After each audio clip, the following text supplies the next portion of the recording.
সম্মানিত দিনী ভাই এবং বোনেরা, আজকে আমরা মাযহাব নিয়ে আলোচনা করব। আমাদের এই আলোচনাটিতে আমরা প্রায় 10টি পয়েন্টে কথা বলবো ইনশাআল্লাহ।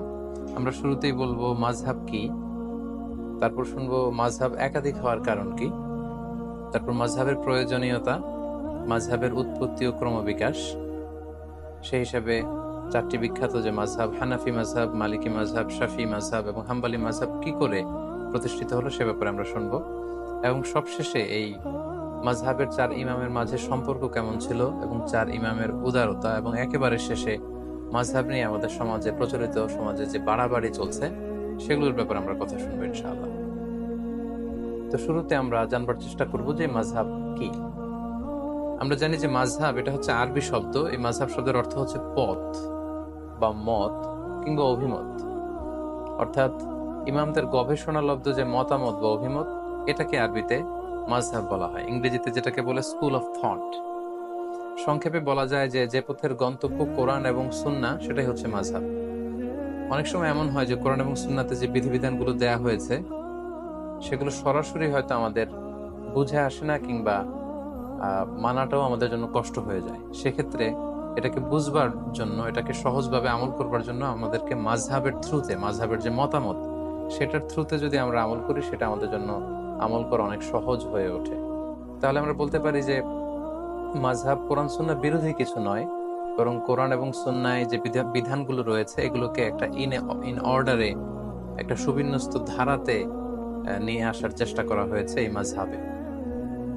বেসিক্যালি কোরআন ও হাদিসের সবচেয়ে বিশুদ্ধ ব্যাখ্যাই হচ্ছে মাযহাবের ইমামদের সংকলিত ফিকহে ইসলামী, এবং এই ফিকহ শাস্ত্রের যে স্কুল অফ থট, এগুলোকে বেসিক্যালি মাযহাব বলা হচ্ছে। প্রসিদ্ধ মাযহাব আমরা জানি যে 4টি: হানাফি, শাফিঈ, মালিকি এবং হাম্বলি। আমরা জানি যে কোরআন সুন্নাতে বিক্ষিপ্তভাবে অনেক কিছু উল্লেখ করা হয়েছে এবং মাযহাবে সেটাকে সুশৃঙ্খল ভাবে আমাদের সামনে উপস্থাপন করা হয়েছে। যেমন ধরুন, নামাজে ফরজ কয়টি বা নামাজের ওয়াজিব কয়টি, এ ব্যাপারে কিন্তু আপনি পুরো কোরআন চষে বা হাদিস ঘেটে আপনি বের করতে পারবেন না যে এতটি, মোট এতটি সালাতের ফরজ, এতটি হচ্ছে সালাতের ওয়াজিব। এইভাবে কোরআন সুন্নায় কোথাও উল্লেখ করা নেই। বেসিক্যালি মাযহাবের ইমামগণ নিরলস প্রচেষ্টা করে, অনেক গবেষণা করে বেসিক্যালি এই প্রশ্নের উত্তরগুলো খোঁজার চেষ্টা করেছেন, এবং তারা হাজার হাজার মাসআলা ইস্তেমবাদ করেছেন, যেটা আমাদের ইসলামী বিধিবিধানকে বোঝা এবং সহজভাবে মানা, এটা আমাদের জন্য সহজ করে দিয়েছে। তাহলে আমরা এক কথায় বলতে পারি কোরআন সুন্নাহর সহজ এবং সার নির্যাসী হচ্ছে বেসিক্যালি মাযহাব। এবার আমরা জানার চেষ্টা করব মাযহাব একাধিক হওয়ার কারণ কি। যেহেতু শুরুতে আমরা বলেছি মাযহাব মানে মতামত বা অভিমত, সো প্রত্যেকের মতামত একরকম হবে এটা আসলে লজিক্যাল না, এটা যৌক্তিকও নয়। এক একজনের চিন্তা এক এক রকম, বুঝ একরকম, মতের ভিন্নতা বা বুঝের ভিন্নতা বা চিন্তার ভিন্নতা, it's very common and very human.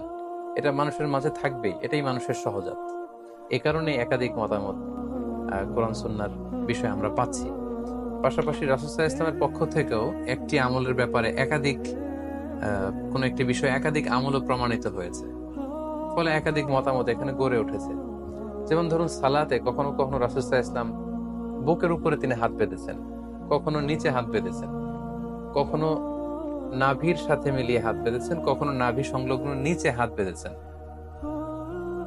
তো কোনো কোনো সাহাবা ওনার রাসূল সাল্লাল্লাহু আলাইহি ওয়াসাল্লামের কাছ থেকে বুকের উপরে যে হাত বাঁধার হাদিসটি সেটি গ্রহণ করেছে। কোনো কোনো সাহাবারা নাভির উপরে যে হাত বেঁধেছে সেটা গ্রহণ করেছে। কোনো কোনো সাহাবারা নাভি সংলগ্ন নিচে যে হাদিসটি ওনার রাসূল সাল্লাল্লাহু আলাইহি ওয়াসাল্লামের কাছ থেকে দেখেছেন বা শুনেছেন সেটি গ্রহণ করেছেন। আবার কখনো কখনো আল্লাহ রাসূল সাল্লাল্লাহু আলাইহি ওয়াসাল্লাম টায়ার্ড হয়ে গেলে হাত বাঁধা থেকে হাত ছেড়ে দিতেন। অনেক সাহাবারা, বিশেষ করে মালিকি মাযহাবের অনেক অনুসারীরা এই মতামতটিকে গ্রহণ করেছেন। এভাবেই কিন্তু একটি প্রসঙ্গে বা একটি বিষয়ে রাসূল সাল্লাল্লাহু আলাইহি ওয়াসাল্লামের কাছ থেকে যখন একাধিক আমল প্রমাণিত হয়েছে, ফলে এই ক্ষেত্রে একাধিক মতামত বা ভিন্ন মত এখানে তৈরি হয়েছে। এই বিষয়টি যে শুধু মাযহাবের কারণে মাযহাবের ইমামরাই করেছেন এমনটি নয়, বরং রাসূল সাল্লাল্লাহু আলাইহি ওয়াসাল্লামের যুগেও সাহাবাদের মাঝে ফিকহি অনেক বিষয়ে মতভেদ কিন্তু আমরা দেখতে পাই, একটি বিষয়ে একাধিক মতামত দেখতে পাই। যেমন সালাতের শুরুতে কোনো কোনো সাহাবারা সূরা ফাতিহা শুরু করার আগে বিসমিল্লাহির রহমানির রহিম এটি আওয়াজ করে পড়ে তারপরে আলহামদুলিল্লাহি রাব্বিল আলামিন দিয়ে সালাত শুরু করতেন।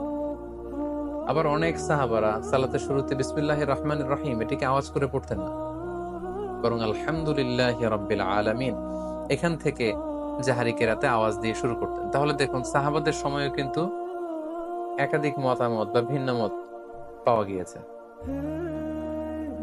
সাহাবীদের সময়কালে যে কোনো বিষয়ে একাধিক মতামত পাওয়া যেত, এক্ষেত্রে আমরা সহিহ বুখারীর একটি বিখ্যাত হাদিস উল্লেখ করতে পারি, যেখানে আহজাবের যুদ্ধের প্রসঙ্গটা এসেছে এবং আহজাবের যুদ্ধে যখন মুসলমানরা জয়লাভ করলো, আল্লাহ রাসূল সাল্লাল্লাহু আলাইহি ওয়াসাল্লাম আহজাবের ওই প্রান্ত থেকে বা খন্দকের প্রান্ত থেকে মদিনায় ফিরে আসার প্ল্যান করছিলেন। জিবরাইল আলাইহিস সালাম এসে বললেন, ইয়া রাসূলুল্লাহ, আপনারা তলোয়ার নামিয়ে ফেলেছেন, আমরা তো নামাইনি।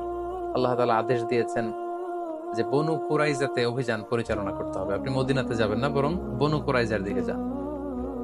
একথা শুনে আল্লাহ রাসূল সাল্লাল্লাহু আলাইহি ওয়াসাল্লাম সাহাবাদেরকে বললেন, তোমরা সবাই ডিরেক্টলি এখান থেকে বনু কুরাইজার দিকে চলে যাবে।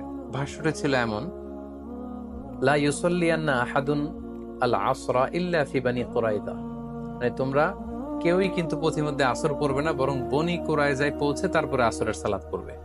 আল্লাহ রাসূল সাল্লাল্লাহু আলাইহি ওয়াসাল্লামের কমান্ডের সাথে সাথে সবাই, বনু কুরাইজা হচ্ছে মদিনা থেকে বেশ দূরে, ইহুদিদের একটা দুর্গ ছিল, সেখানে ইহুদি কমিউনিটি সেখানে থাকতো। রাসূল সাল্লাল্লাহু আলাইহি ওয়াসাল্লাম বললেন, আসরের নামাজ তোমরা বনু কুরাইজায় পৌঁছে তারপরে পড়বে। সাহাবারা চলতে আরম্ভ করলেন, পথিমধ্যে আসরের ওয়াক্ত হয়ে গেল। সাহাবাদের মধ্যে একদল ভাবলেন যে আসরের ওয়াক্ত যেহেতু হয়েছে, আমরা এখানেই পড়ে ফেলবো। ওনারা বললেন যে রাসূল সাল্লাল্লাহু আলাইহি ওয়াসাল্লাম এই কথাটি দিয়ে বোঝাতে চেয়েছেন যে তোমরা এমন ভাবে দ্রুত যাবে যাতে বনু কুরাইজায় যে আসরের সময় হয়, ফলে ওখানে আসর পড়বে।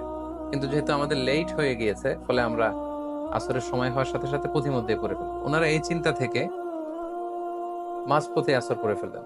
আর কিছু কিছু সাহাবারা বললেন, না, রাসূল সাল্লাল্লাহু আলাইহি ওয়াসাল্লাম যে কমান্ড আমাদেরকে করেছেন সেটা হচ্ছে বনু কুরাইজায় না পৌঁছে আসরের সালাত পড়া যাবে না, এটা যত দেরি হোক, যদি আসরের নামাজ কাজাও হয়ে যায়, ফাউতো হয়ে যায়, আমরা প্রতিমধ্যে পড়তে পারবো না, কারণ রাসূল সাল্লাল্লাহু আলাইহি ওয়াসাল্লাম বনু কুরাইজায় পৌঁছার পরে, ওখানে অ্যারাইভ করার পরে আমাদেরকে সালাত পড়তে বলেছে। ওনারা বাকিদের সাথে মাঝপথে সালাত না পড়ে বনু কুরাইজায় চলে গেলেন এবং তারা বনু কুরাইজাতে পৌঁছে তারপরে সালাত করলেন। তাহলে দেখেন, আল্লাহ রাসূল সাল্লাল্লাহু আলাইহি ওয়াসাল্লামের এক নির্দেশনা, একটি কমান্ড থেকে সাহাবাদের মধ্যে এক গ্রুপ একভাবে বিষয়টি বুঝলো, আরেক গ্রুপ ঠিক তার উল্টোটি 180 ডিগ্রি অ্যাঙ্গেল বিপরীতে যেয়ে তারা বুঝলো। এবং পরবর্তীতে আল্লাহ রাসূল সাল্লাল্লাহু আলাইহি ওয়াসাল্লাম যখন বনু কুরাইজায় উপস্থিত হলেন, ওনার কাছে বিষয়টি পেশ করা হলো যে আপনার এই কমান্ড শুনে, নির্দেশনা শুনে কিছু সাহাবা পথিমধ্যে নামাজ পড়েছে, কিছু সাহাবা বনু কুরাইজায় এসে পড়েছে। রাসূল সাল্লাল্লাহু আলাইহি ওয়াসাল্লাম কাউকে কিছু বললেন না। রাসূল সাল্লাল্লাহু আলাইহি ওয়াসাল্লাম বললেন, ইটস ওকে, ঠিক আছে, সমস্যা নেই। তো এই দুইটি মতামতের মধ্যে কোনোটা যদি ভুল হতো, তাহলে রাসূল সাল্লাল্লাহু আলাইহি ওয়াসাল্লাম চুপ করে বসে থাকতেন না, কারণ নবীদের বৈশিষ্ট্য হচ্ছে তারা যদি কোথাও ভুলভাল কিছু দেখতে পান, শরীয়ত বিরোধী কিছু দেখতে পান, ওনারা এটাকে শুধরে দেন। রাসূল সাল্লাল্লাহু আলাইহি ওয়াসাল্লাম কিছুই বললেন না, তার মানে বোঝা গেল দুটিই ঠিক ছিল।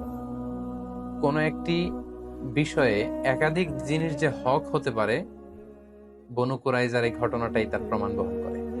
অর্থাৎ সব বিষয়ে হক কেবলমাত্র একটি, এটা নাও হতে পারে। কখনো কখনো একাধিক বিষয়ে হক হতে পারে। যেমন আপনি যদি বুকের উপরে হাত বাঁধেন, আপনার এটা বলার সুযোগ নেই যে যারা নাভির নিচে হাত বাঁধে তাদের সালাত হচ্ছে না, তারা বাতিল, এটা বলার সুযোগ নেই। আবার যারা নাভির নিচে সালাতে হাত বাঁধছেন, তারা আপনারা কখনোই বলতে পারবেন না যে যারা বুকের উপরে বাঁধে তাদের সালাত হচ্ছে না, এটা বাতিল না। তার মানে কোনো কোনো বিষয়ে এমনও হয়, একাধিক বিষয়ে হক হতে পারে। যেমন সালাতের বুকে হাত বাঁধার ক্ষেত্রে বুকের উপরের এটাও ঠিক আছে, মাঝখানেও ঠিক আছে, নাভি সংলগ্ন নিচেও ঠিক আছে, প্রয়োজনে কারো যদি কষ্ট হয় হাত যদি সে ছেড়ে দেয় সেটাও ঠিক আছে। অনেকে বলে যে এটাও ঠিক ওইটাও ঠিক, এটা কেমন করে হয়? তাদের জন্য এই হাদিসটা একটা বড় ধরনের দলিল যে কোনো বিষয়ে একাধিক মতামত হক হতে পারে।